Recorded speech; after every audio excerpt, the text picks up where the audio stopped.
अस्सलामुअलैकुम वरहमतुल्लाहि वबरकातुहू। कश्फ बीर skills hub के तहत होने वाले स्टिचिंग बेसिक कोर्स में आप सबको खुशामदीद। यह हमारा तीसरा लेक्चर है जिसमें आप सीखेंगे कमीज़ की कटाई करना। इस लेक्चर के होंगे हमारे दो हिस्से, जिसमें पहले में आप सीखेंगे फ्रंट और बैक की कटाई और दूसरे हिस्से में आप सीखेंगे बाजू की कटाई। आज हम पहला हिस्सा यानी फ्रंट और बैक की कटाई करना सीखेंगे। सबसे पहले हम देख लेते हैं दरकार सामान। यह है कैंची, चौक या पेंसिल, इंचिस टेप और साइज चार्ट। कटाई के उसूल व ज़वाबित। नंबर 1 है आर्म होल की कटाई में फ़्रंट और बैक में फ़र्क रखें। नंबर 2, कटाई के दौरान मार्जिन का हिसाब लाजमी रखें। नंबर 3, कटाई तवज्जो और ध्यान से करें क्योंकि इसी चीज़ पर कपड़े की सिलाई का इन्हिसार होता है। नंबर 4 है कटाई से पहले कपड़े को श्रिंक करें और अच्छी तरह प्रेस कर लें। नंबर 5 है कपड़ा टेढ़ा हो तो काट कर दुरुस्त कर लें। नंबर 6 है नाप और मार्जिन के अलावा कपड़े की लंबाई और चौड़ाई एक्स्ट्रा रखें ताकि बाद में कमी वाक़या ना हो। इन तमाम उसूल व ज़वाबित को मद्देनज़र रखकर आप कटाई बहुत अच्छे तरीके से कर सकते हैं।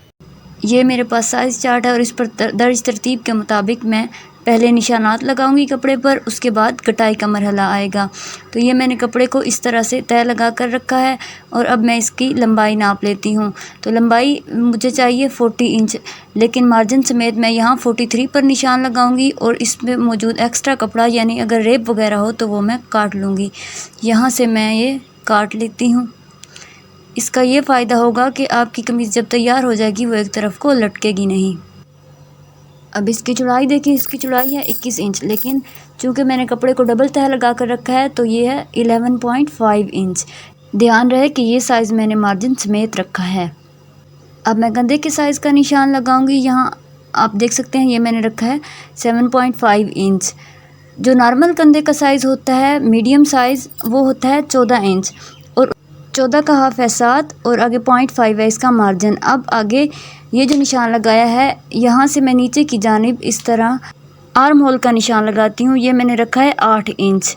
वैसे ये तैयार है 7 इंच और 1 इंच मैंने इसका मार्जिन रखा है और इस निशान को मैं यहाँ लाइन से मिला लेती हूँ। इसके बाद मैं निशान लगाऊंगी चेस्ट की चौड़ाई और आर्म होल की चौड़ाई का।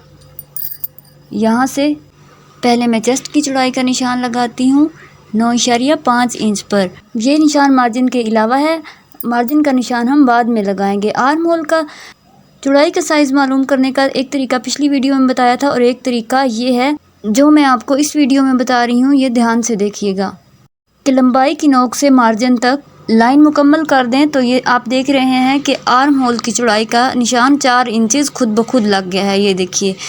और इसके बाद अब हम इसके मार्जिन का निशान लगा लेते हैं यहाँ 2 इंच आगे।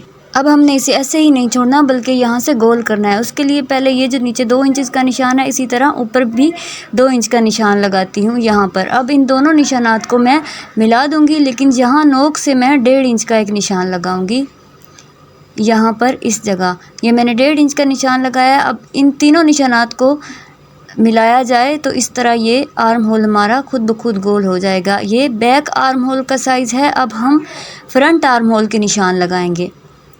तो फ्रंट आर्म होल का जो निशान है ये देखिए सही गोल हो गया है बैक आर्म होल। अब फ्रंट आर्म होल का निशान लगाने के लिए हम यहाँ से लकीर नहीं लगाएंगे, थोड़ी सी टेढ़ी।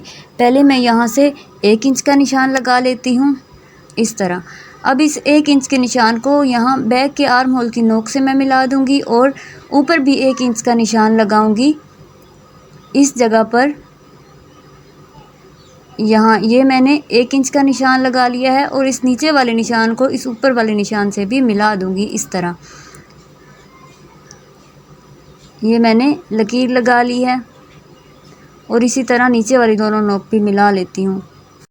अब बैक आर्म होल की तरह इसे भी गोल शेप दे लेती हूँ। उसके लिए मैं इसकी ये सेंटर वाली नोक से 1.5 इंच के फासले पर एक निशान लगाऊंगी इस जगह, टेढ़ा करके इस तरह।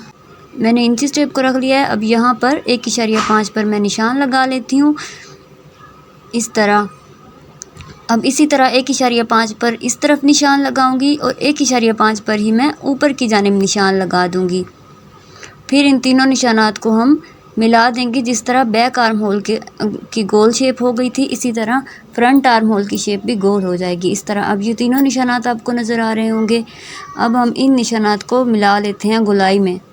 वीडियो को आपने तवज्जो से और पूरा देखना है ताकि आपको अच्छे से समझ आ सके और तमाम स्टेप आपको याद रहें। अब यहाँ से आपको फ्रंट और बैक के आर्म होल का फ़र्क वाज़े नज़र आ रहा होगा। अब इसके बाद यहाँ से मैं नीचे की जानिब 14 इंच का निशान लगाती हूँ और यहाँ दरमियान में एक 7 इंच का निशान लगाऊंगी। ये दोनों निशानात वेस्ट और हिप साइज़ के अंदाज़ा लगाने के लिए हैं, ताकि याद रहे कि यहाँ से हमने वेस्ट साइज़ का निशान लगाना है और इस नीचे वाले निशान से यहाँ पर हमने हिप साइज़ का निशान लगाना है। अब यहाँ से वेस्ट साइज़ मैंने 9 इंच रखा है, ये मार्जिन के अलावा है, और इसके बाद मैं यहाँ पर हिप साइज़ का निशान लगा लेती हूँ मार्जिन के अलावा 10 इंच। अब यहाँ से मैं मार्जिन का 1.5 इंच का निशान लगा लेती हूँ।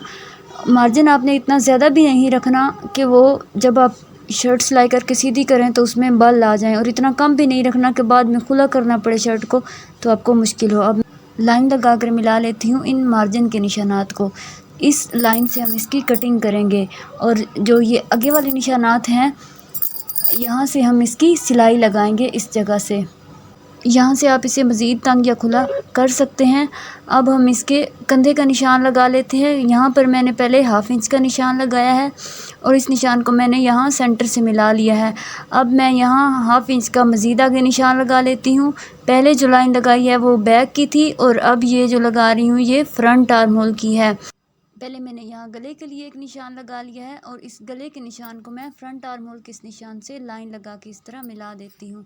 ये तो तमाम निशानात यहाँ पर आपको वाज़े नज़र आ रहे होंगे। अब इन लाइनों से हम इसकी कटाई स्टार्ट करेंगे। पहले मैं यहाँ आर्म होल की कटाई कर लेती हूँ, बैक आर्म होल की इस तरह एहतियात से कटाई करनी है, और फ्रंट और बैक की फ़िलहाल इकट्ठी कटाई करनी है।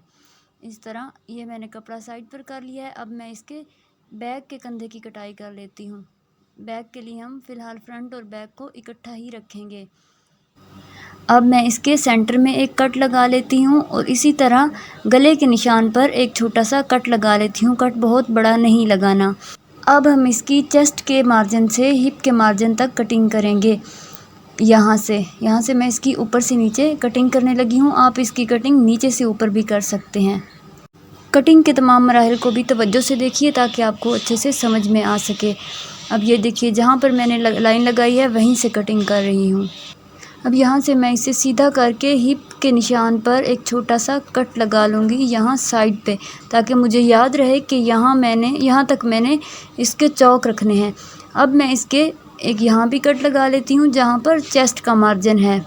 अब मैं यहाँ से पहले फ्रंट के कंधे की कटिंग कर लेती हूँ। सिर्फ फ्रंट की ही अलग से कटिंग करनी है, बैक की साथ नहीं करनी। इसी तरह मैं फ्रंट के आर्म होल की अलग से कटिंग कर लेती हूँ। ये जो मैंने गोलाई में निशान लगाया है यहाँ से मैं शुरू करूँगी। फ्रंट को ज़रा सा ऊपर उठाकर कटिंग करनी है। बैक आर्म होल की भी कटिंग नहीं कर देनी, ताकि तीरे में फ़र्क वाक़ई ना हो। अगर तीरा एक दफ़ा तंग हो जाए तो उसे खुला करना फिर बहुत मुश्किल होता है। नया कपड़ा जोड़ लगाकर अटैच करना पड़ता है।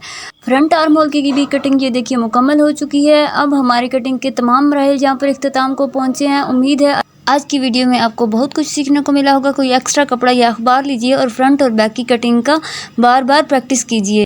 अगली वीडियो में इंशाअल्लाह ताला आप सीखेंगे इस लेक्चर का दूसरा हिस्सा, यानी बाजू की कटाई करना। तो सिलाई से मुतल्लिक सीखने के लिए कश्फ अबीर स्किल्स हब से जुड़े रहिए। अगले लेक्चर का इंतज़ार कीजिए। तब तक के लिए अल्लाह हाफिज़।